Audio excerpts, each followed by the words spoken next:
चलिए डिस्कस करते हैं topic national and global distribution of natural resources.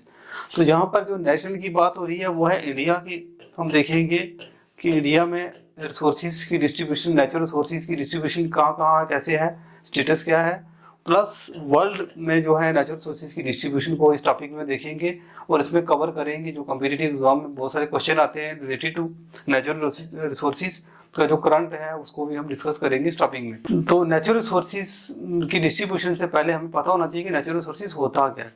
तो उसमें भी ये पता होना चाहिए कि रिसोर्सेज क्या होते हैं। तो everything available in our environment, जो भी चीज हमारे सराउंडिंग में अवेलेबल है और वो हमारी नीड को सेटिस्फाई करती है, जरूरत को पूरा करती है जो, और टेक्नोलॉजिकली वो क्या है, एक्सेसिबल होती है, economically feasible and culturally acceptable होता है, उसको हम बोलते हैं रिसोर्स। तो रिसोर्स क्या चीज होती है? ऐसी चीज जो कि हमारी नीड को सेटिस्फाई करती है। कोई भी चीज जो हमारी जरूरत को पूरा करती है उसको रिसोर्स कहते हैं। और रिसोर्स को हम ड्रा करते हैं फ्रॉम नेचर। रिसोर्स कहाँ से मिलता है? हमें नेचर से मिलता है। तो और ज्यादातर ऐसे रिसोर्स हैं जो कि मॉडिफाई किए बगैर ही हम उसको यूज करते हैं। तो ये रिसोर्स जो नेचर प्रोवाइड करता है, इन रिसोर्सेज को बोलते हैं हम नेचुरल रिसोर्सेज। तो ऐसी सब्सटेंस मटेरियल जो कि नेचर प्रोवाइड करता है, जो कि हमारी जरूरत को पूरा करते हैं, उनको हम नेचुरल रिसोर्स कहते हैं।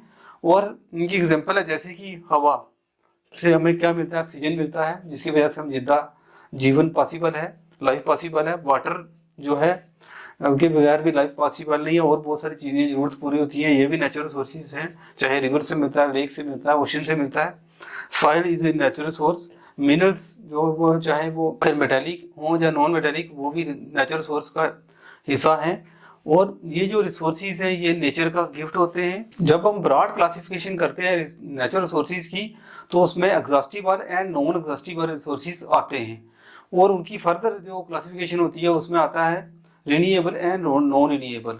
तो जनरल जो क्लासिफिकेशन में देखते हैं हम कि रिन्यूएबल सोर्स कौन से होते हैं, नॉन रिन्यूएबल कौन से होते हैं। तो रिन्यूएबल रिसोर्सेज वो होते हैं जो क्विकली जो है रिन्यू और रिप्लेनिश हो जाते हैं।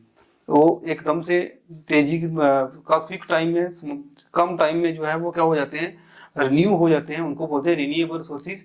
जैसे एग्जांपल है कोई फॉरेस्ट है, उसको यूज कर रहे हैं, उसकी लकड़ी वहां पर यूज कर रहे हैं, वहां पर ट्रीज वगैरह की, लेकिन वो तेजी के साथ क्या हो जाता है, रिप्लेनिश भी हो जाता है। ग्राउंड वाटर है वो भी जो है वो रिप्लेनिश हो जाता है। तो वो रिन्यूएबल रिसोर्स होते हैं।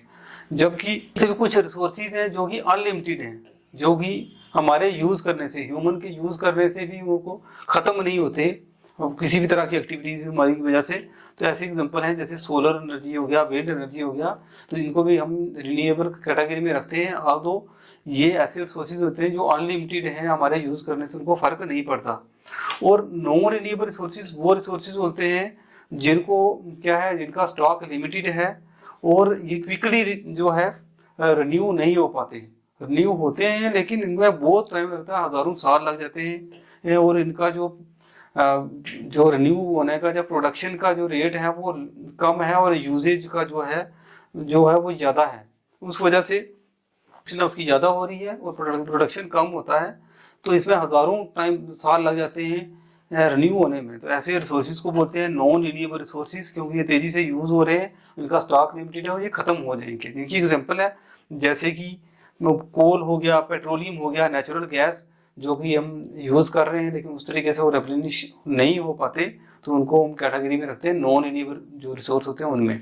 Major types of natural resources कौन से हैं अगर देखा जाए तो उसमें एयर है, जहाँ से बहुत सारी जो क्लीन एयर से हमें ऑक्सीजन मिलता है और बहुत सारी मैटर मिलता है एज ए रिसोर्स। इसके अलावा क्या है, water is also a natural resource, जो कि लाइफ पॉसिबल नहीं है वाटर के अलावा। और 70% अर्थ का जो सरफेस है वो वाटर के साथ कवर्ड है। और 3% आउट ऑफ द टोटल जो वाटर है वो फ्रेश वाटर है, जो कि हम यूज करते हैं फॉर ड्रिंकिंग वगैरह। क्योंकि 3% में से भी एक्चुअल में जो है 1% से भी कम है, 2% तो फ्रोजन स्टेट में है, लेकिन ऑल्दो 3% जो है फ्रेश वाटर है। और वाटर क्या है, ये भी नेचुरल सोर्स है, बहुत चीज़ों में यूज होता है। इसके अलावा soil is a natural source, और वेजिटेशन किसी तरह की भी जो है सपोर्ट सॉइल करती है और इसमें से बहुत सारा मेटल भी मिलता है। मिनरल सोर्सेज बहुत सारे मेटेलिक हो, नॉन मेटेलिक मिनरल जो हैं वो नेचुरल सोर्स का हिस्सा होते हैं। एनर्जी रिसोर्सेज चाहे वो रिन्यूएबल एनर्जी रिसोर्सेज हो विंड एनर्जी, सोलर एनर्जी वगैरह हो, या नॉन रिन्यूएबल एनर्जी जैसे कोल, पेट्रोलियम वगैरह जो है, ये भी नेचुरल रिसोर्स का हिस्सा होते हैं। प्लस बायो रिसोर्सेज जिसमें बायोडाइवर्सिटी होगी, variety of living beings, plants, animals और माइक्रो ऑर्गेनिज्म, जिनके बहुत सारे प्रोडक्ट्स हम यूज करते हैं, वो बायो रिसोर्सेज का हिस्सा होते हैं। तो ये हम पिक्चर में हम देख पा रहे हैं कि कौन कौन से नेचुरल रिसोर्सेज हैं जिनकी क्लासिफिकेशन होती है। जैसे एनर्जी रिसोर्सेज का हमने पढ़ा, रिन्यूएबल, नॉन रिन्यूएबल। इसके अलावा एटमॉस्फेरिक रिसोर्सेज जो गैसेस वगैरह हैं, जो भी चाहे कोई किसी तरह की नेचुरल गैस हो या ऑक्सीजन हो, कार्बन डाइऑक्साइड हो, ये एटमॉस्फेयर रिसोर्सेज। और इसके अलावा और रिसोर्सेज जिसमें मिनरल रिसोर्सेज हम बोलते हैं, वो इसमें आते हैं। प्लस फॉरेस्ट रिसोर्सेज जो बायो रिसोर्सेज का हिस्सा हैं। फ्यूल रिसोर्सेज हो गया, एनर्जी रिसोर्सेज हो गया, non renewable and renewable resources, energy resources. और बायोलॉजी का रिसोर्सेज में ओवरऑल जो जितने भी माइक्रो ऑर्गेनिजम्स, प्लांट्स, एनिमल्स आते हैं, जो कि जिनके प्रोडक्ट्स हम यूज करते हैं, वो बायो रिसोर्सेज का हिस्सा है। तो ये पिक्चर में हम देख पा रहे हैं कि ये नेचुरल रिसोर्सेज की जो क्लासिफिकेशन है, बहुत सारे जो रिसोर्सेज हैं। इस टॉपिक में हम ज्यादा जोर देंगे जो नेचुरल रिसोर्सेज हैं उसमें, मिनरल रिसोर्सेज पर, उनकी डिस्ट्रीब्यूशन वर्ल्ड में और इंडिया में कहाँ कहाँ है। प्लस एनर्जी रिसोर्सेज और कुछ बायो रिसोर्सेज भी हम पढ़ेंगे। तो मिनरल रिसोर्सेज क्या होते हैं, इसमें मिनरल्स क्या होते हैं, ऐसे सब्सटेंस और मटेरियल होते हैं जो कि हम अर्थ क्रस्ट से एक्सट्रैक्ट करते हैं, निकालते हैं। तो अगर हम जनरली अर्थ की लेयर्स भी देखें तो 3 लेयर होती हैं। सबसे इंदर वाली कोर होती है, बीच वाली मेंटल, और आउटर जो लेयर होती है वो होती है क्रस्ट। तो ये जो सब्सटेंस या मटेरियल होता है, जो मिनरल्स जिसको कहते हैं हम, ये अर्थ क्रस्ट से हम इसको एक्सट्रैक्ट करते हैं। इनका एक डेफिनेट केमिकल और फिजिकल प्रॉपर्टीज होती है इनकी, मिनरल्स की। तो ये ऐसे सब्सटेंस होते हैं जिनका एक इकोनॉमिकल वैल्यूज भी होती है। तो मिनरल्स को एक्सट्रैक्ट किया जाता है फ्रॉम अर्थ क्रस्ट से। इस तो ऐसे सब्सटेंस को, इनकी एक proper physical and chemical properties होती हैं और इनका इकोनॉमिकल वैल्यूज भी होती हैं, उनको हम कहते हैं मिनरल्स। तो कैटेगरी अगर देखें मिनरल रिसोर्सेज की, तो जब हम मिनरल रिसोर्सेज की बात करते हैं तो इनको क्लासीफाई करते हैं broadly into metallic resources and non metallic resources. तो मिनरल को 2 कैटेगरी में डिवाइड करते हैं, मेटालिक रिसोर्सेज और नॉन मेटालिक रिसोर्सेज, जो कि हम इसकी फिर फर्दर मेटालिक और नॉन मेटालिक की जो है फर्दर क्लासिफिकेशन भी करते हैं। तो इसमें मेटालिक रिसोर्सेज हैं जो, इनको फर्दर क्लासिफाई किया जाता है ferrous minerals and non ferrous minerals. तो फेरस मिनरल्स जो मेटालिक की मिनरल्स की क्लासिफिकेशन होती है, उसमें फेरस मिनरल्स वो मिनरल्स होते हैं जिसमें आयरन कंटेंट जो है वो ज्यादा होता है। लगभग 75% जो है, जो फेरस मिनरल्स होते हैं उसमें आयरन कंटेंट होते हैं, आयरन होता है एज ए कंपोनेंट। तो डोमिनेंट पार्ट जो होता है आयरन का होता है, उनको बोलते हैं फेरस मिनरल। एग्जांपल इसकी है आयरन और निकल, क्रोमियम और मैंगनीज जो है, ये एग्जांपल है फेरस मिनरल की। और दूसरे आते हैं जो मेटालिक मिनरल होते हैं, उसमें नॉन फेरस मिनरल्स। तो नॉन फेरस मिनरल्स में वो होते हैं जिसमें आयरन डोमिनेंट नहीं होता, या उसके कंटेंट जो है, या कंपोनेंट जो आयरन एज ए कंपोनेंट जो होता है, एज ए कंटेंट जो है वो नेग्लिजिबल होता है या नहीं होता। इसकी एग्जांपल है copper, bauxite, lead, zinc, gold. ये नॉन फेरस मेटल की कैटेगरी या नॉन फेरस मिनरल्स की कैटेगरी में आते हैं। तो ये जनरली जो है, जो नॉन फेरस वाले होते हैं, जनरली ये कोरोसिव जो नहीं होते, एक कोरोजन रेजिस्टेंस होते हैं, इनमें कोरोजन नहीं लगता। जैसे जिंक, गोल्ड, लेड वगैरह हो गया नॉन फेरस वाले, इनमें कोरोजन नहीं लगता, जंग नहीं लगता है। जो नॉन मेटालिक होते हैं, मेटालिक के बाद जो नॉन मेटालिक होते हैं, ऐसे होते हैं जो जनरली किसके बने होते हैं, कार्बन जो है वो कॉन्स्टिट्यूएंट होता है मेनली इनमें, नॉन मेटालिक में। इसकी एग्जांपल है कोल, पेट्रोलियम, नेचुरल गैस जो है, ये एग्जांपल है नॉन मेटालिक जो मिनरल्स होते हैं उनकी। नॉन मेटालिक जो मिनरल्स होते हैं, इनको भी हम फर्दर क्लासीफाई करते हैं इनटू 2 कैटेगरीज में डिवाइड करते हैं। इनको एक ऑर्गेनिक मिनरल्स होते हैं और दूसरा इनऑर्गेनिक मिनरल्स होते हैं। तो ऑर्गेनिक मिनरल्स वो हो गए जिसमें कार्बन और हाइड्रोजन बॉन्ड होता है as a part of the compound, इसमें कार्बन और हाइड्रोजन की बॉन्डिंग होती है, उनको ऑर्गेनिक मिनरल्स कहते हैं। एग्जांपल है जैसे पेट्रोलियम, कोल, नेचुरल गैस जो है ऑर्गेनिक मिनरल्स का जो है टाइप होते हैं, जिसमें नॉन मेटालिक ऑर्गेनिक मिनरल होते हैं।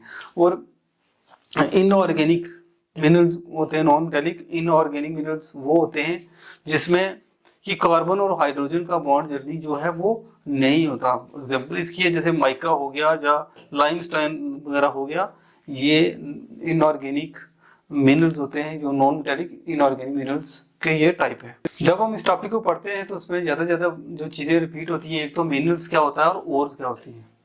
तो मिनरल्स तो ऐसे होते हैं जो कि हम अर्थ क्रस्ट से एक्सट्रैक्ट करते हैं, ऐसे सब्सटेंस, उनको मिनरल कहा जाता है। और ओर्स क्या होती है, ये भी होती मिनरल्स ही हैं, लेकिन इसमें क्या होता है, मेटेलिक जो कंपोनेंट होते हैं वो ज़्यादा होते हैं, मेटल जो है वो ज़्यादा होता है, तो वो ओर्स होती है। एक चीज़ तो ये होती है, मिनरल्स जो है उनको हम ओर नहीं कह सकते, मिनरल्स को ओर नहीं कह सकते। फॉर एग्जाम्पल एक रॉक है, तो वो लेते हैं और उसमें बहुत सारे मेटल्स होंगे, बहुत सारे कंपोनेंट्स होंगे, उसमें आयरन भी होगा, उसमें जिंक भी होगा, उसमें गोल्ड भी हो सकता है, कॉपर भी होगा। तो उसमें जो है नंबर ऑफ एलिमेंट्स होंगे और उनकी कंसंट्रेशन किसी की भी बहुत ज़्यादा नहीं होगी, बराबर बराबर बहुत नेग्लिजिबल कंसंट्रेशन ऑफ मेटल होंगे। जबकि जो ओर होती है वो क्या होते हैं, उनको हम मिनरल्स कह सकते हैं, लेकिन मिनरल्स को ओर नहीं कह सकते, क्योंकि ओर्स में जो है प्रॉपर एक मेटल की कंसंट्रेशन ज़्यादा होगी। फॉर एग्जांपल जो है जैसे क्ले है, clay is the mineral of aluminium. अगर क्ले की बात करते हैं, जैसे रॉक की बात की, तो उसमें भी एल्युमिनियम होगा क्ले में। लेकिन अगर ओर की बात करें तो पार्टिकुलरली जो है, क्योंकि क्ले में और भी मिनरल्स होंगे बहुत सारे, उसमें बहुत सारे एलिमेंट्स और भी होंगे, जबकि जो ये वाला है। लेकिन जब हम बात करते हैं ओर की, तो जैसे बॉक्साइट है, ये किसकी ओर है, एल्युमिनियम की, क्योंकि इसमें जो कंसंट्रेशन ऑफ बॉक्साइट में एल्युमिनियम की ज्यादा होगी, तो ये bauxite is the ore of aluminium. इसी तरीके से cryolite is also the ore of aluminium, जिसमें ज्यादा से ज्यादा कंसंट्रेशन किसी अगर एलिमेंट की होगी तो वो होगा एल्युमिनियम। लेकिन मिनरल में ऐसा नहीं होता, वहां पर यूनिफॉर्मिटी होती है और साथ में बहुत सारे होते हैं और उनकी कंसंट्रेशन भी कम होती है। Minerals may not contain good percentage of metals, इनमें परसेंटेज ऑफ मेटल नहीं होगी जैसे बताया, जबकि इसमें जो है गुड परसेंटेज ऑफ मेटल होगी। जैसे देख रहे हैं कि बॉक्साइट में बहुत ज्यादा एल्युमिनियम होता है, उसी वजह से bauxite is ore of aluminium हम बोलते हैं। तो अगर हम डिस्ट्रीब्यूशन ऑफ मिनरल्स की बात करें खासकर, एंड एनर्जी रिसोर्सेज की भी बात करेंगे, बायो रिसोर्सेज की भी बात करेंगे, तो डिस्ट्रीब्यूशन जो है वो नेचुरल रिसोर्सेज का अक्रॉस द वर्ल्ड जो है वो हम इस टॉपिक में पढ़ रहे हैं, तो थ्रू आउट द वर्ल्ड है। लेकिन ये डिपेंड करता है on the basis of geographical condition of the area, geological जो है ऑफ द एरिया, जियोलॉजी का वैसे तो वहाँ पर कैसी है, जियोग्राफी कैसी है, प्लस क्लाइमेट फैक्टर भी जो है डिपेंड करता है कि किस एरिया में कितने टाइप्स ऑफ मिनरल्स पाए जाते हैं, किस तरह के हैं, वो डिपेंड करता है ऑन द बेसिस ऑफ कि वहाँ की जियोग्राफी कैसी है, जियोलॉजी कैसी है, और क्लाइमेट फैक्टर्स भी उसमें जो है रोल प्ले करते हैं। तो availability and accessibility of this natural resources की अगर किसी कंट्री में, किसी रीजन में नेचुरल रिसोर्सेज ज़्यादा मिलते हैं, तो उसकी वजह से क्या होता है, उस कंट्री का इकोनॉमिक डेवलपमेंट होता है, उस पर डेवलप, उसके अलावा क्या है, उसके एनवायरनमेंट पर भी असर पड़ता है, और जियोपॉलिटिकली डायनामिक्स वगैरह सब चीज़ों पर उसका असर पड़ता है, और एक कंट्री वो रीजन इकोनॉमिकली भी साउंड बनता है अगर नेचुरल रिसोर्सेज अच्छे खासे वहाँ पर पाए जाते हैं तो। लेकिन डिस्ट्रीब्यूशन जो है इनका डिपेंड करता है on the basis of geography, geology, climatic factor पर जो है डिपेंड करता है। अब हम इसमें पढ़ेंगे आगे कि इम्पोर्टेंट मिनरल रिसोर्सेज कौन से हैं, उनकी डिस्ट्रीब्यूशन को हम देखेंगे। लेकिन उनकी डिस्ट्रीब्यूशन को देखने से पहले दो चीज़ें जो हमको देखने को मिलती हैं, जब क्वेश्चन में आता है कि किसी कंट्री में ये गोल्ड रिजर्व कितना है, ऐसे आ सकता है क्वेश्चन, या ये आ सकता है कि किस कंट्री का गोल्ड प्रोडक्शन सबसे ज़्यादा है वर्ल्ड में। तो प्रोडक्शन अलग से आएगा, रिजर्व अलग से आएगा, और वो डिफरेंट कंट्रीज भी हो सकती हैं। तो हमें पता होना चाहिए कि प्रोडक्शन अलग चीज़ है और रिजर्व अलग चीज़ है। जब रिजर्व की बात करते हैं तो हिंदी में इसको बोलते हैं भंडार कितना है, कि उसका जो स्टोर है, कितना स्टोरेज है, वो कितना भंडार है total, part of an actual resource that can be developed profitably in the future. कि लेट करो एक कंट्री है, उसका ज्योग्राफिकल एरिया है, और उसमें हमने पूरा एक्सप्लोर कर लिया एरिया को, और हमें पता चल गया भाई कि इसमें ये वाला मिनरल कितने क्वांटिटी में है, तो वो हो गया रिजर्व की टोटल क्वांटिटी ऑफ किसी भी मिनरल की। जैसे 40 टन है, वो कोई भी मिनरल है, जैसे उसका 40 टन है, हमने एक्सप्लोर कर लिया एरिया और जान लिया, तो वो वहाँ का रिजर्व होगा कि उसको बोलेंगे भंडार के इतना ही है वो बोला। जबकि जो प्रोडक्शन है वो उत्पादन है वो ये भी देख सकते हैं कि एक साल में कितना प्रोडक्शन है किसी कंट्री का या मैक्सिमम कितना है। तो कुछ कंट्रीज क्या करती हैं जो है रिजर्व को डायरेक्टली जितना जरूरत होता है उतना निकालेंगे, बाकी सारा नहीं करेंगे। और कुछ कंट्रीज जो है उनका रिजर्व चाहे कम है लेकिन उसको ज्यादा उसको चेंज कर रहे हैं इनटू यूजफुल प्रोडक्ट्स में, तो उसका प्रोडक्शन हो गया भाई वो कितना जो रॉ मटेरियल को चेंज कर रहे हैं इनटू यूजफुल कंपोनेंट में, तो वो हो गया प्रोडक्शन कि उत्पादन कितना है उसका, चाहे उसके लिए रिजर्व कम है। लेकिन कुछ कंट्रीज क्या करती हैं तेजी के साथ उसको क्या करती है रॉ मटेरियल को जो है प्रोसेसिंग करके उसको जो है वो मैन्युफैक्चर करती हैं यूजफुल प्रोडक्ट्स में चेंज करती हैं, तो वो हो गया प्रोडक्शन, उत्पादन हो गया वो। और रिजर्व हो गया कि टोटल स्टोरेज भंडार कितना है, ये डिफरेंस होता है इसमें। और क्वेश्चन कंपेटिटिव में आएंगे तो अलग अलग आएगा, रिजर्व अलग आएगा और प्रोडक्शन अलग आता है। तो इन जब किसी प्रोडक्ट को जो हम यूजफुल जैसा प्रोडक्शन करते हैं यूजफुल मैटर में चेंज करते हैं तो उसमें एनर्जी भी यूज होती है, उसमें कॉस्ट वगैरह भी लगती है। तो इस मैप में हम देख पा रहे हैं किस तरीके से जो है ये मिनरल्स डिस्ट्रीब्यूटेड हैं, चाहे निकल हो, आयरन हो, एल्यूमिनियम, कॉपर, जिंक वगैरह। तो इस तरीके से थ्रू आउट द वर्ल्ड जो 7 कॉन्टिनेंट्स हैं, चाहे नॉर्थ अमेरिका हो, साउथ अमेरिका है, ये यूरोप है। पहले हमें पता होना चाहिए वर्ल्ड का मैप जब हम पढ़े तो उसमें, और ये साउथ अफ्रीका है, अफ्रीका कंट्री में अफ्रीका, और ये हमें पता होना चाहिए कॉन्टिनेंट्स, तो ताकि फिर एशिया हो गया ये, और ये ऑस्ट्रेलिया हो गया। तो इस तरीके से हमें ये पता होना चाहिए। अंटार्कटिका चलो यहाँ पर नहीं दिख रहा हमें, तो इस तरीके से जब हम पढ़ें तो उसमें पहले वर्ल्ड का मैप पता होना चाहिए कि फिर हमें डिस्ट्रीब्यूशन पर आना चाहिए मिनरल रिसोर्सेज का। तो ये वर्ल्ड मैप है इसलिए हम देख पा रहे हैं, और इस थ्रू आउट द वर्ल्ड में ये जो है अलग अलग जगह पर अलग अलग जो है वो मिनरल्स डिस्ट्रीब्यूटेड हैं, उसको हम 1 बाय 1 पढ़ेंगे, प्लस इंडिया का भी जो है डिस्ट्रीब्यूशन साथ साथ में देखेंगे। तो इसमें सबसे पहले आता है आयरन। अगर मिनरल सोर्सेज की करें तो इस आयरन जो है अवेलेबल होता है 2 फॉर्म्स में, एक होता है हेमाटाइट और दूसरा होता है मैग्नेटाइट, 2 फॉर्म में अवेलेबल है। तो इंडिया की अगर बात करें तो जब क्वेश्चन आएगा तो हेमाटाइट का और मैग्नेटाइट का अलग से आएगा, तो उस वजह से हमने इस तरीके से इसको टेबुलर फॉर्म में बनाया है, और इसमें इंडिया का भी दिखाया है और वर्ल्ड का भी दिखाया है, ताकि कॉम्पिटिटिव एग्जाम में हम क्लियर कर सकें। ये 2023 का डेटा है, उसके हिसाब से हम जो है ये पढ़ रहे हैं। तो इसमें जो 2023 एंडिंग में दिसंबर में ये पढ़ रहे हैं हम, तो इसमें हम देख रहे हैं कि हेमाटाइट की अगर बात करें आयरन की और की, तो उड़ीसा में ज़्यादा पाया जाता है, उसके बाद झारखंड सेकंड नंबर में, छत्तीसगढ़। और अगर मैग्नेटाइट की करें बात, अगर पूछा जाए क्वेश्चन आ जाए मैग्नेटाइट आयरन और जो कहाँ पाई जाती है ज़्यादा इंडिया में, कर्नाटका में, फिर आंध्र प्रदेश, फिर राजस्थान। वर्ल्ड की बात करें आयरन की तो ओवरऑल जो है वो ऑस्ट्रेलिया में सबसे ज़्यादा है, और उसके बाद ब्राज़ील में। ये बात आ रही है वर्ल्ड रिजर्व की और इंडियन रिजर्व की बात आ रही है। और प्रोडक्शन की अगर बात करें तो फिर जो है वो चेंज हो जाता है सिनेरियो। प्रोडक्शन की बात करें तो इंडिया में उड़ीसा सबसे ज़्यादा प्रोड्यूस करता है, उसके बाद छत्तीसगढ़, फिर कर्नाटका। वर्ल्ड की प्रोडक्शन की करें तो यहाँ पर सिनेरियो वर्ल्ड रिजर्व भी ठीक सेम है, और जो प्रोडक्शन भी ऑस्ट्रेलिया ज़्यादा करता है और फिर ब्राज़ील करता है। आयरन की जब हम बात करें अगर कोल की, तो 80% जो कोल है वो डिपॉजिट जो इंडिया में है वो बिटुमिनस टाइप ऑफ कोल होता है, 80% इसकी टाइप है, और ये नॉन कुकिंग ग्रेड में कैटेगरी में आता है। तो वैसे कोल की हम क्लासिफिकेशन देखें तो कोल एक होता है जो लो ग्रेड का होता है, वो पीट होता है, फिर लिग्नाइट होता है उससे थोड़ा अच्छी क्वालिटी का, फिर बिटुमिनस होता है, और सबसे अच्छी क्वालिटी वाला एंथ्रासाइट होता है। उसकी अगर क्लासिफिकेशन देखें तो उस हिसाब से तो इंडिया में बिटुमिनस टाइप का 80% जो है पाया जाता है। और अगर इंडिया रिजर्व और वर्ल्ड रिजर्व की बात करें तो उड़ीसा में सबसे ज़्यादा, इंडिया की बात करें तो उड़ीसा में सबसे ज़्यादा कोल रिजर्व है, उसके बाद झारखंड, फिर छत्तीसगढ़, फिर वेस्ट बंगाल। और प्रोडक्शन की बात करें इंडिया में छत्तीसगढ़ में सबसे ज़्यादा प्रोड्यूस होता है, फिर उड़ीसा, मध्य प्रदेश, फिर झारखंड। जबकि वर्ल्ड रिजर्व की करें बात तो सबसे ज़्यादा कोयला जो है वो यूएसए में पाया जाता है वर्ल्ड में देखें, जो कि रिजर्व है उसके जो रशिया में, फिर ऑस्ट्रेलिया में।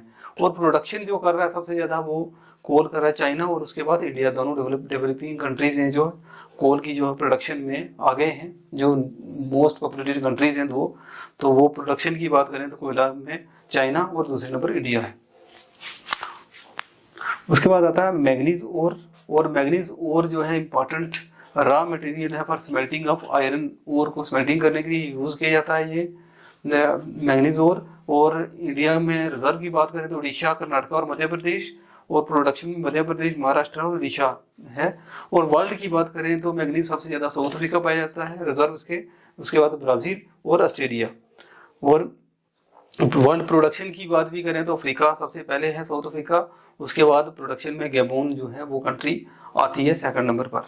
बॉक्साइट की करें जो कि एल्युमिनियम की ओर है, तो एल्युमिनियम की बात करें कि सबसे ज्यादा कहाँ पर होता है, तो ये इंडिया की अगर बात करें तो उड़ीसा में, इस समय उड़ीसा टॉप पर है जो मिनरल रिसोर्सेज के हिसाब से बहुत सारी जगह पर आता है मिनरल में। तो उसके बाद छत्तीसगढ़, मध्य प्रदेश, आंध्र प्रदेश, फिर गुजरात रिजर्व की बात करें। और अगर प्रोडक्शन की बात करें तो उड़ीसा, फिर गुजरात, फिर झारखंड। प्रोडक्शन और रिजर्व दोनों में उड़ीसा वैसे टॉप पर है, फिर बाकी कंट्रीज जो स्टेट्स हैं फिर आती हैं। और अगर वर्ल्ड रिजर्व्स की बात करें तो गायना में सबसे ज्यादा है, गायना के बाद वियतनाम और ऑस्ट्रेलिया रिजर्व की बात करें। और प्रोडक्शन में जो है ऑस्ट्रेलिया सबसे ऊपर है, फिर बोस्निया एंड ये जो है आते हैं सेकंड नंबर पर, इनका नंबर आता है।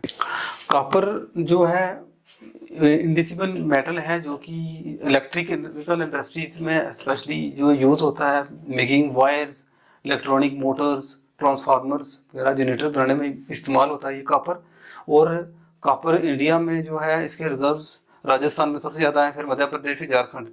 और इंडिया की अगर प्रोडक्शन की बात करें तो इसके मध्य प्रदेश में सबसे ज़्यादा प्रोडक्शन होती है, और फिर राजस्थान में। वर्ल्ड की बात करें तो कॉपर सबसे ज़्यादा वर्ल्ड में जो इसके रिजर्व है वो चीन में है, जो कि साउथ अमेरिका की कंट्री है। चीन पेरू हम देखते हैं तो वेस्टर्न कोस्ट की तरफ आता है वो पैसिफिक ओशन में। और फिर ऑस्ट्रेलिया जो है वो सेकंड नंबर आता है रिजर्व में, और पेरू। लेकिन अगर वर्ल्ड की प्रोडक्शन की बात करें तो चीन और फिर उसके बाद पेरू आता है, फिर नेक्स्ट जो है चाइना भी जो है इसकी प्रोडक्शन जो है वो ज्यादा करता है जो कॉपर की। नेक्स्ट जो है गोल्ड रिजर्व की बात करें तो इंडिया में गोल्ड सबसे ज्यादा जो है बिहार में जो है इसके रिजर्व है, उसके बाद राजस्थान, फिर कर्नाटक। और प्रोडक्शन में कर्नाटक जैसे कोलार माइन वगैरह हम जानते भी हैं, तो उसमें एक मूवी भी आई है KGF, तो हम देखी हुई है। तो कर्नाटक में इसकी प्रोडक्शन सबसे ज्यादा है, फिर झारखंड। लेकिन रिजर्व की बात करें तो बिहार का नाम आता है।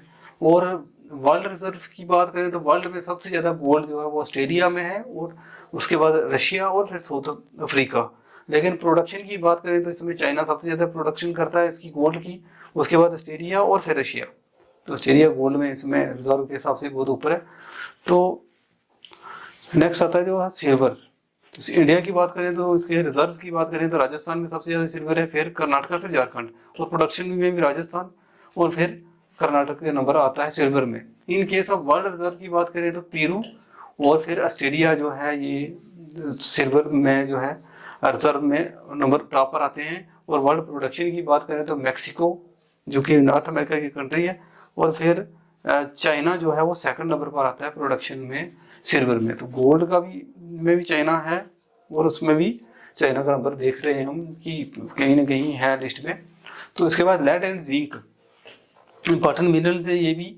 और इंडिया के रिजर्व्स में बात करें राजस्थान, आंध्र प्रदेश और मध्य प्रदेश में आता है। और प्रोडक्शन की बात करें तो राजस्थान में सबसे ज्यादा प्रोड्यूस किया जाता है लेड एंड जिंक, वर्ल्ड में ऑस्ट्रेलिया एंड चाइना। और प्रोडक्शन की बात करें अगर रिजर्व के अलावा तो यहाँ पर थोड़ा सा चाइना प्रोड्यूस ज्यादा कर रहा है, और ऑस्ट्रेलिया उसके बाद। तो कोई भी चीज जो मैन्युफैक्चर करने की बारी आती है तो चाइना उसमें रिजर्व है या नहीं है, लेकिन प्रोडक्शन उसकी जो है वो ज्यादा हम देख रहे हैं कि है चाइना। बहुत सारे मिनरल्स के जो केसेस में हम देख रहे हैं वो। तो निकल जो है वो इंडियन रिजर्व की बात करें तो उड़ीसा, झारखंड और नागालैंड में आता है, और झारखंड जो निकल सबसे ज्यादा प्रोडक्शन करता है। जबकि वर्ल्ड की बात करें तो इंडोनेशिया, फिर ऑस्ट्रेलिया की है। और इसी तरीके से वर्ल्ड में प्रोडक्शन में भी इंडोनेशिया टॉप पर है जो निकल की अगर बात करें। उसके बाद फिलीपींस जो है वो आता है। और नेक्स्ट जो माइका की अगर बात करें, ये मेनली यूज होता है इलेक्ट्रिकल एंड इलेक्ट्रॉनिक इंडस्ट्रीज में माइका यूज होता है। इंडियन रिजर्व की बात करें आंध्र प्रदेश, राजस्थान और उड़ीसा में। और प्रोडक्शन में राजस्थान और आंध्र प्रदेश जो है वो टॉप पर है माइका के केस में। रेयर अर्थ एलिमेंट्स भी इंपॉर्टेंट हैं, जिसमें ये मोनाजाइट सैंड से मिलते हैं। क्वेश्चन आ सकता है कि कहाँ से रेयर अर्थ जो एलिमेंट से मिलते हैं। और इनका जो इंडिया में रिजर्व की बात करें तो आंध्र प्रदेश में सबसे ज्यादा है, उड़ीसा, तमिलनाडु, फिर केरला। और प्रोडक्शन में केरला सबसे ज्यादा है रेयर अर्थ एलिमेंट्स में। और वर्ल्ड रिजर्व की बात करें तो चाइना और सेकंड नंबर वियतनाम का आता है, और प्रोडक्शन में भी चाइना टॉप पर है, और फिर जो है म्यांमार का नंबर आता है रेयर अर्थ एलिमेंट्स। यूरेनियम की बात करें, ये बहुत इंपॉर्टेंट मिनरल है, एज ए न्यूक्लियर फ्यूल में यूज होता है, इंपॉर्टेंट है। और इंडिया की में बात करें तो इंडियन में रिजर्व में आंध्र प्रदेश सबसे टॉप, फिर झारखंड, फिर मेघालय। और प्रोडक्शन में भी आंध्र प्रदेश जो है सबसे ज़्यादा प्रोड्यूस करता है, और रिजर्व भी आंध्र प्रदेश में है। यूरेनियम की बात करें तो वर्ल्ड रिजर्व में कजाकिस्तान जो है सबसे ज़्यादा यूरेनियम पाया जाता है कजाकिस्तान में, और फिर कनाडा के बाद आती है टर्न आती है। इसी तरह से प्रोडक्शन में भी जो है कजाकिस्तान टॉप पर है, फिर नामीबिया, फिर कनाडा।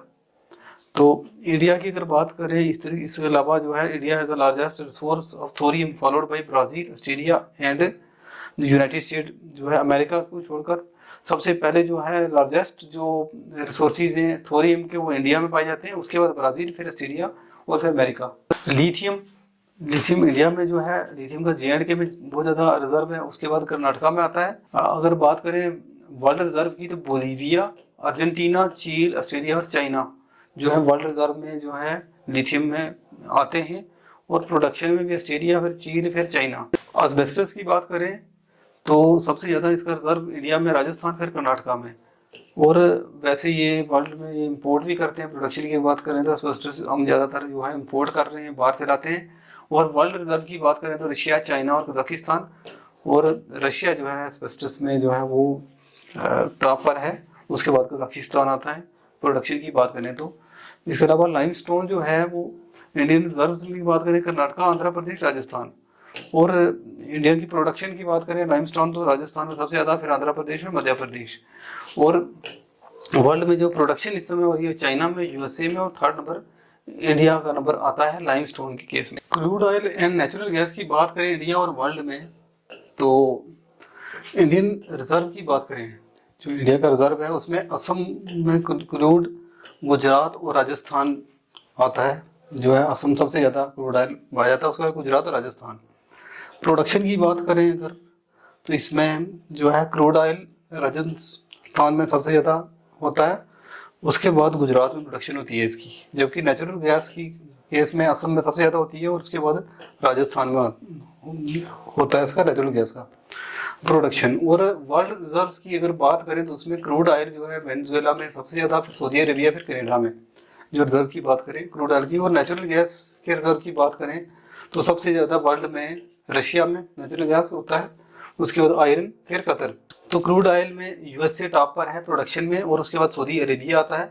और नेचुरल गैस में भी यूएसए टॉप पर है, और उसके बाद रशिया का नंबर आता है। कोबाल्ट की बात करें तो इंडिया में उड़ीसा, झारखंड और फिर नागालैंड रिजर्व के केस में, और प्रोडक्शन के केस में इंपोर्ट करते हैं हम इसको कोबाल्ट को ज़्यादा। और कहाँ कहाँ से करते हैं, खासकर नीदरलैंड या यूएसए वगैरह से इसको हम इंपोर्ट करते हैं कोबाल्ट को। और वर्ल्ड रिजर्व की बात करें तो कॉन्गो में सबसे ज़्यादा है, और उसके बाद ऑस्ट्रेलिया में, और ऐसे डेमोक्रेटिक रिपब्लिक ऑफ कॉन्गो में इसकी प्रोडक्शन सबसे ज़्यादा होती है, और सेकंड नंबर आता है रशिया का। टीन जो है हरियाणा में सबसे ज़्यादा रिजर्व है इसके, और उसके बाद छत्तीसगढ़ में, और प्रोडक्शन भी छत्तीसगढ़ में सबसे ज़्यादा इसकी है। जबकि वर्ल्ड रिजर्व में टीन में चाइना सबसे टॉप पर है, और उसके बाद इंडोनेशिया का नंबर है, और प्रोडक्शन में भी चाइना और इंडोनेशिया आता है टीन में। ग्रेनाइट में इंडिया में रिजर्व में कर्नाटका, राजस्थान और झारखंड, प्रोडक्शन में Rajasthan and then Andhra Pradesh. China जो है वो लार्जेस्ट प्रोड्यूसर है गैलियम का।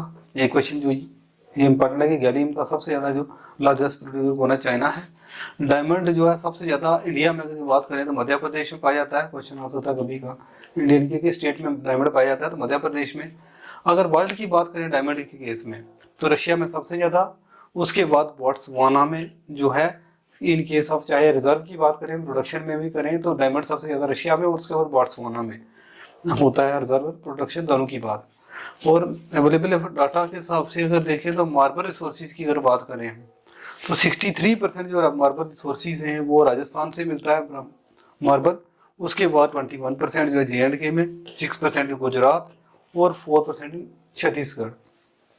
लार्जेस्ट प्रोडक्शन जो होती है मार्बल की वैसे वो राजस्थान में होती है इंडिया की अगर बात करें तो। एनर्जी रिसोर्सेज, एनर्जी जो है किसी भी नेशन की जो है जो इम्पोर्टेंट पार्ट होता है उसके इकोनॉमिक जो डेवलपमेंट होती है उसके लिए। तो एनर्जी अगर की बात करें तो इसको हम एनर्जी जो सोर्सेज ऑफ एनर्जी है उसको क्लासीफाई करते हैं into conventional source of energy and non conventional source of energy. और कन्वेंशनल सोर्स ऑफ एनर्जी को हम फर्दर डिवाइड करते हैं इनटू कमर्शियल और नॉन कमर्शियल। तो कन्वेंशनल सोर्स ऑफ एनर्जी में जो कमर्शियल आता है उसमें होता है कोल, पेट्रोलियम और इलेक्ट्रिसिटी। और नॉन कमर्शियल में आता है फायरवुड, स्ट्रॉ, ड्राई डंग वगैरह जो है वो नॉन कमर्शियल कन्वेंशनल सोर्स होता है एनर्जी का। और non conventional source of energy में जाता है solar energy, wind energy, tidal energy वगैरह जो है एग्जांपल है non conventional source of energy का जो है टाइप्स है। तो ये हम जैसे पिक्चर में भी देखें कन्वेंशनल में कोल, पेट्रोलियम जो है, नेचुरल गैस, इलेक्ट्रिसिटी जो वगैरह है ये नॉन कन्वेंशनल सोर्स में आता है। और नॉन कन्वेंशनल में solar energy, wind energy, tidal energy वगैरह, जियोथर्मल एनर्जी है जो non conventional source of energy में इसको क्लासीफाई हम करते हैं। इंडिया की अगर बात करें तो 65% ऑफ जो इलेक्ट्रिसिटी कंज्यूम होती है इंडिया में वो जनरेट करते हैं बाई थर्मल पावर प्लांट्स को यूज़ करके हम एनर्जी को जनरेट करते हैं। 65% एनर्जी जो है थर्मल पावर प्लांट से जो है वो प्रोड्यूस होती है। और 22% एनर्जी जो है वो जनरेट होती है by hydro electric power plants जो होते हैं उनके थ्रू जो वाटर यूज़ करके करते हैं वो 22%। और 3% एनर्जी जो है न्यूक्लियर पावर प्लांट से प्रोड्यूस होती है इंडिया में जो कि करंट डेटा के हिसाब से है। और 10% energy alternate source of energy like solar energy, biomass वगैरह यूज़ करके हम प्रोड्यूस करते हैं। तो इस तरीके से ये कुछ है कि सबसे ज़्यादा थर्मल पावर प्लांट से यूज़ करते हैं, फिर वाटर से, हाइड्रो इलेक्ट्रिक पावर प्लांट से, फिर न्यूक्लियर। और ये जो अल्टरनेटिव सोर्स ऑफ एनर्जी इनका भी कंट्रीब्यूशन 10% है। तो कोल की अगर बात करें तो थर्मल पावर प्लांट में सबसे ज़्यादा जो हम एनर्जी प्रोड्यूस करते हैं इंडिया में लगभग 65% जैसे हमने देखा। तो उसमें सबसे ज़्यादा अगर यूज़ होता है तो वो होता है कोल एज ए फ्यूल। तो कोल जो है most important and abundant fossil fuel है जो कि प्रेजेंट है इंडिया में। और ये यूज़ होता है थर्मल पावर जनरेशन के लिए, स्मेल्टिंग ऑफ आयरन ओर के लिए, ये production of steel and domestic heating के लिए यूज़ होता है इंडिया में खासकर। तो कोल को हम क्या कहते हैं, ब्लैक गोल्ड भी कहते हैं। कोल रिजर्व जो है 6 time greater than the oil and petroleum reserve. अगर वर्ल्ड की बात करें तो कोल का जो रिजर्व है वो 6 टाइम ग्रेटर है, ज़्यादा है as compare to petroleum reserve के हिसाब से। इंडिया जो है कोल के केस में 5th लार्जेस्ट कोल रिजर्व है इंडिया में। 5th लार्जेस्ट कोल रिजर्व इंडिया में पाए जाते हैं। वर्ल्ड की अगर पूरे बात करें तो इंडिया का नंबर 5th नंबर है। और अगर वर्ल्ड में टॉप में देखें तो सबसे ज़्यादा कोल जो है यूएसए में पाया जाता है, और यूएसए के बाद रशिया में, फिर ऑस्ट्रेलिया एंड देन चाइना। जो कोल है it provide 55% of the countries energy requirement. अगर बात करें इंडिया की हम अपनी तो यहाँ पर जो 65% thermal power plant, thermal energy हम प्रोड्यूस करते हैं इस थर्मल पावर प्लांट के थ्रू, तो उसमें 55% जो कंट्रीब्यूशन है कोल को जलाकर हम एनर्जी प्रोड्यूस करते हैं। इसमें जो बिटुमिनस कोल है is that has been dug deep and expose to high temperature. इसको जो ज़्यादातर इंडिया में जो है कोल जो पाया जाता है वो बिटुमिनस टाइप का कोल है जो कि निकालते हैं, हम एक्सट्रैक्ट करते हैं और वाइडली यूज होता है कोल इंडस्ट्री में जो बिटुमिनस टाइप है। इंडिया जो है 2nd लार्जेस्ट कंज्यूमर है कोल के केस में। अगर बात करें कि पूरे वर्ल्ड में तो इंडिया का जो कंज्यूमिंग की बात है, अगर बात करें तो 2nd लार्जेस्ट कंज्यूमर है इंडिया कोल का की। और लगभग 84.8% ऑफ ग्लोबल जो है कंजप्शन है कोल की इंडिया जो है इंडिया में अराउंड 84.8% जो है ग्लोबल कंजप्शन करता है इंडिया। और इंडिया लगभग अपना जो है 22% ऑफ कोल जो है वो इंपोर्ट करता है, क्योंकि इंडिया इतना बड़ा लार्जेस्ट 5th लार्जेस्ट कोल रिजर्व होने के बाद भी इंडिया को लगभग 22% कोल जो है वो इंपोर्ट करना पड़ता है, तब नहीं होता क्योंकि कंजप्शन बहुत ज़्यादा है। तो पेट्रोलियम एंड मिनरल ऑयल जो है नेक्स्ट आता है, पेट्रोलियम एंड मिनरल ऑयल। तो पेट्रोलियम जो वर्ड बना हुआ है वो निकला है पेट्रोमिस रॉक एंड ओलिमिस ऑयल। तो जो रॉक से ऑयल निकलता है उसको बोलते हैं पेट्रोलियम। इसको नाम मिनरल ऑयल भी हम कहते हैं, जहाँ कॉमनली इसको क्रूड ऑयल भी बोलते हैं, जो कि fossil fuel mind from sedimentary. ये फॉसिल फ्यूल होता है जो कि सेडिमेंट्री रॉक से हम निकालते हैं इसको। और अगर डिस्ट्रीब्यूशन ऑफ पेट्रोलियम और मिनरल ऑयल की अगर बात करें तो ये 2 जगह से मिलता है, एक तो शोर पे जो समुद्र के बीच में से, और दूसरा ऑफ शोर जो अंदर इनलैंड से मिलता है। इंडिया की जो फर्स्ट ऑयल रिफाइनरी है वो वर्किंग करना शुरू किया था रिफाइनरी ने 1901 में डिगबोई असम में जो है फर्स्ट ऑयल रिफाइनरी इंडिया की है वो 1901 में शुरू हुई थी और वो डिगबोई असम में थी। और उसके सेकंड नंबर जो है वो 1954 में एक और जो ऑयल रिफाइनरी शुरू की गई थी वो तारापुर जो कि मुंबई में है वो 1954 में। जामनगर गुजरात में जो रिफाइनरी जो है ये वर्ल्ड की लार्जेस्ट जो है करंटली वर्ल्ड की लार्जेस्ट रिफाइनरी है वो गुजरात में है जामनगर में। तो India is world third largest oil consumer है। अगर ऑयल कंज्यूमिंग की भी बात करें तो तीसरे नंबर पर आता है कंजप्शन में इंडिया का वर्ल्ड में। और ये लगभग 4.6% of the total world total का जो है इंडिया कंज्यूम करता है 4.6%। और इंडिया जो है 96% ऑफ द इंडियन ऑयल जो यूजेज इज इम्पोर्टेड।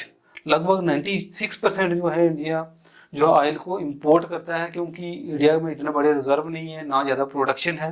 रिफाइन करता है इंडिया लेकिन ना प्रोडक्शन है ना ज़्यादा रिजर्व नहीं है। तो 96% ऑफ ऑयल जो है इंडिया वो क्या करता है, इंपोर्ट करता है। टॉप ऑयल प्रोड्यूसिंग नेशन की बात करें तो ये 2022 का डेटा के हिसाब से तो यूएस इज द टॉप जो है प्रोड्यूसिंग ऑयल प्रोड्यूसिंग नेशन है। यूएस के बाद सऊदी अरेबिया करता है, सेकंड नंबर प्रोड्यूस करता है। और उसके बाद रशिया, फिर चाइना एंड फिर कनाडा का नंबर आता है। नेचुरल गैस की करें तो ये नेचुरल गैस का होता है is a mixture of hydrocarbon specially ethane और मीथेन वगैरह हाइड्रोकार्बन का मिक्सचर का होता है नेचुरल गैस। और ये बनता है फॉर्मेशन ऑफ पेट्रोलियम जब बनता है, it is form during the formation of petroleum. तो ये अक्सर जो है क्रूड ऑयल के साथ डिजॉल्व फॉर्म में मिलता है ये, और ये पेट्रोलियम बनता है उसमें नेचुरल गैस भी बनता है। सम ऑफ द वर्ल्ड लार्जेस्ट जो गैस फील्ड हैं वो कहाँ पर हैं, आर्कटिक ओशन में जो कि नॉर्थ पोल पर है। ऐसे नॉर्थ पोल पे ये आर्कटिक ओशन में मिलता है, जो रशिया में, ईरान में और यूएसए में जो है ये वर्ल्ड लार्जेस्ट गैस फील्ड्स हैं जो है। और United state is the world largest natural gas producing country है। अगर बात करें तो अमेरिका इस समय वर्ल्ड की जो नेचुरल गैस की प्रोड्यूसिंग कंट्री है वो अमेरिका है, उसके बाद Russia, Iran and Canada. Production की अगर बात करें तो डिस्ट्रीब्यूशन इन इंडिया अगर बात करें तो ये लगभग कृष्णा गोदावरी बेसिन पर ज़्यादा इंडिया में ये पाया जाता है। थर्मल पावर जो एनर्जी है इंडिया में 67% ऑफ टोटल एनर्जी जो प्रोडक्शन होती है इसकी, क्योंकि जो जितनी भी इलेक्ट्रिसिटी प्रोड्यूस होती है जब वो थर्मल पावर प्लांट्स के थ्रू ही हम करते हैं, मैक्सिमम 65% से ज़्यादा। और ये प्रोडक्शन ऑलमोस्ट 67% प्रोडक्शन होता है इसका इंडिया में। और जनरेटेड बाय यूजिंग, इसको थर्मल पावर प्लांट्स में क्या हम यूज़ करते हैं, कोल, पेट्रोलियम, नेचुरल गैस यूज़ करके हम थर्मल पावर प्लांट में जो है एनर्जी थर्मल पावर जो है प्रोड्यूस करते हैं। और लिमिटेड रिजर्व थे थर्मल, क्योंकि कोल, पेट्रोलियम वगैरह इनके रिजर्व कम है और इनकी डिमांड बढ़ती जा रही है। और ये इको फ्रेंडली भी नहीं होते, कोयला जितना ज़्यादा जलाएंगे उतना ही वो पोल्यूशन भी काज करेगा, पोल्यूटेंट गैसेस को ऐड करेगा इनटू द एनवायरनमेंट।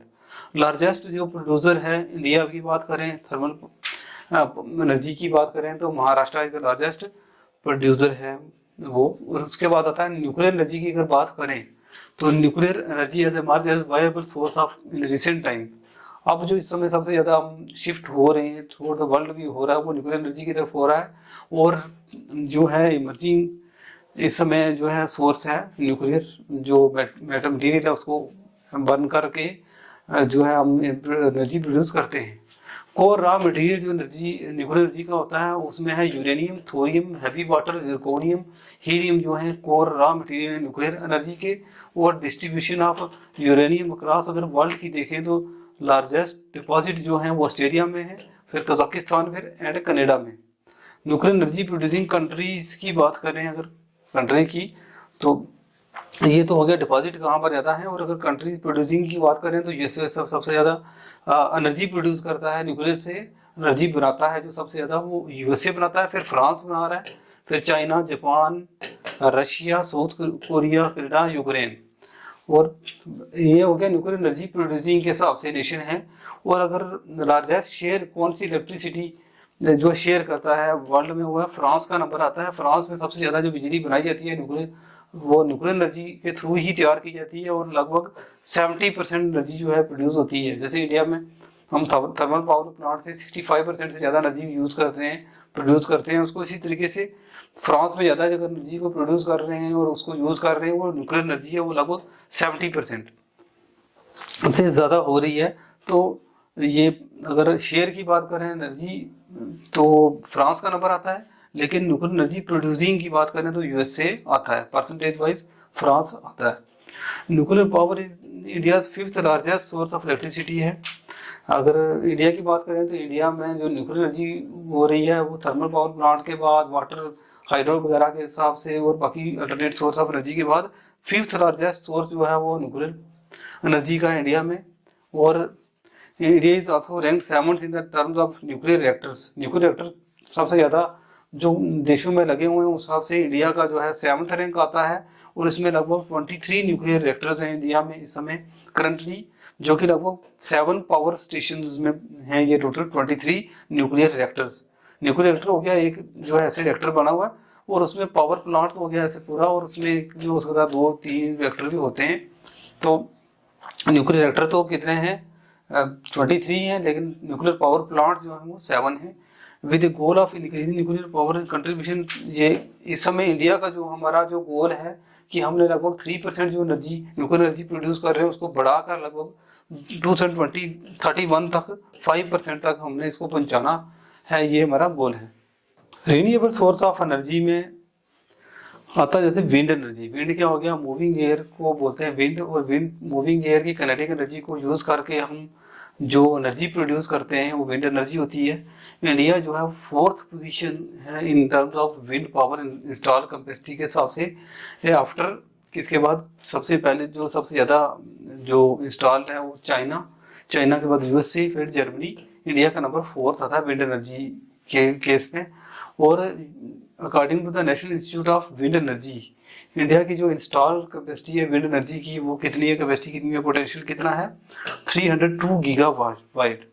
और जो इंडिया में largest wind energy producing state है वो है तमिलनाडु।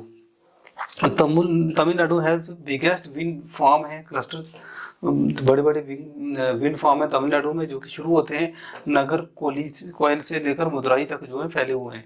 अपार्ट फ्रॉम दिस, जो हम बात करें तमिलनाडु के अलावा जो है इंडिया में आंध्र प्रदेश, कर्नाटका, गुजरात, राजस्थान, केरला, महाराष्ट्र और लक्षद्वीप में भी जो है विंड एनर्जी प्रोड्यूस करते हैं इंडिया में हम।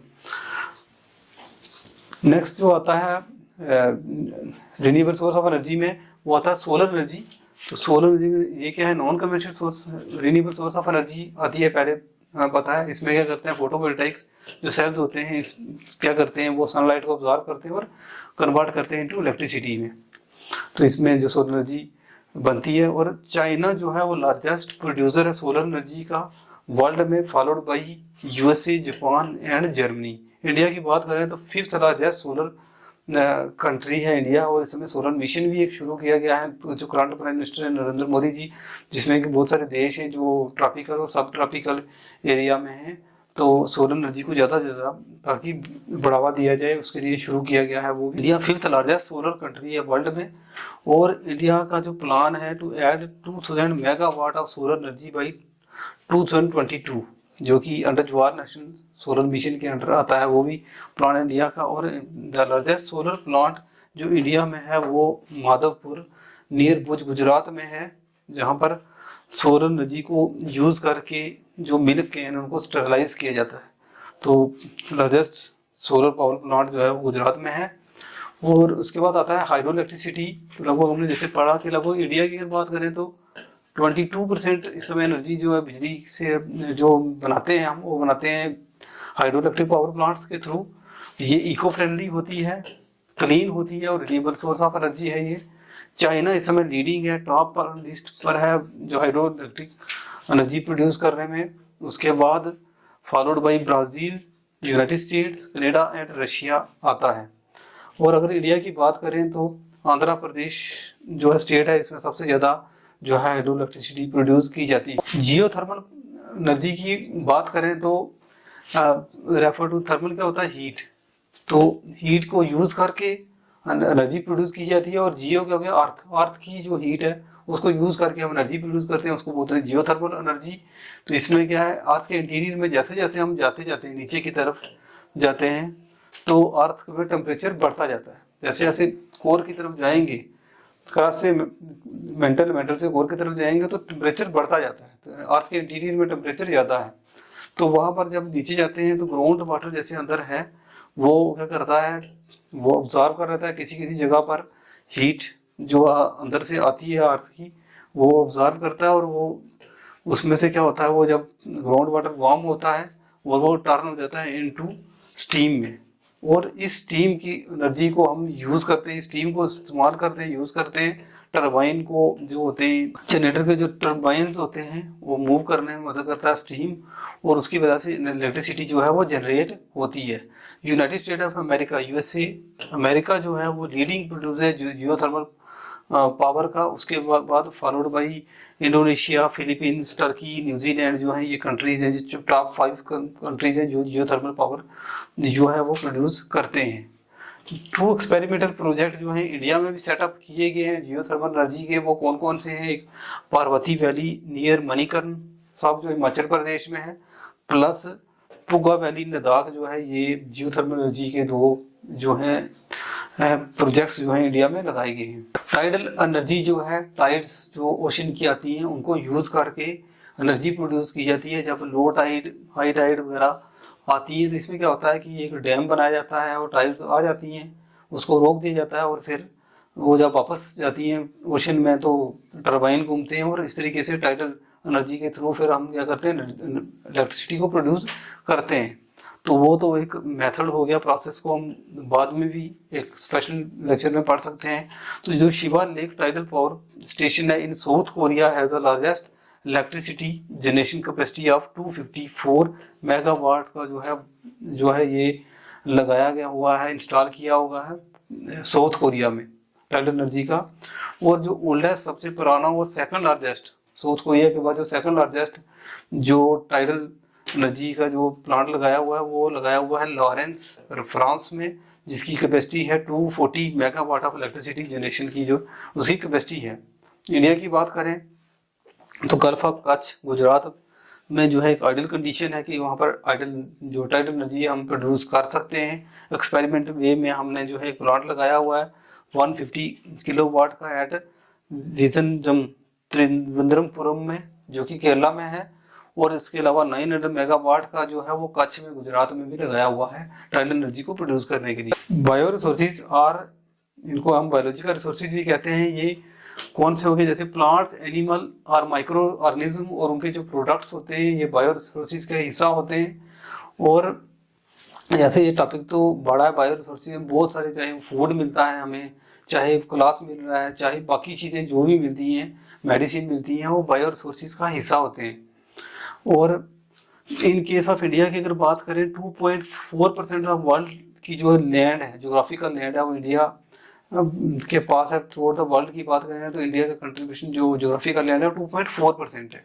लेकिन ग्लोबल लेवल पर जो बायोडाइवर्सिटी है इंडिया की वो 8% बायोडाइवर्सिटी इंडिया में पाई जाती है। लैंड 2.4% है, लेकिन बायोडाइवर्सिटी इंडिया में थ्रू द वर्ल्ड के अगर शेयर देखें तो 8% जो है शेयर करता है बायोडाइवर्सिटी इंडिया।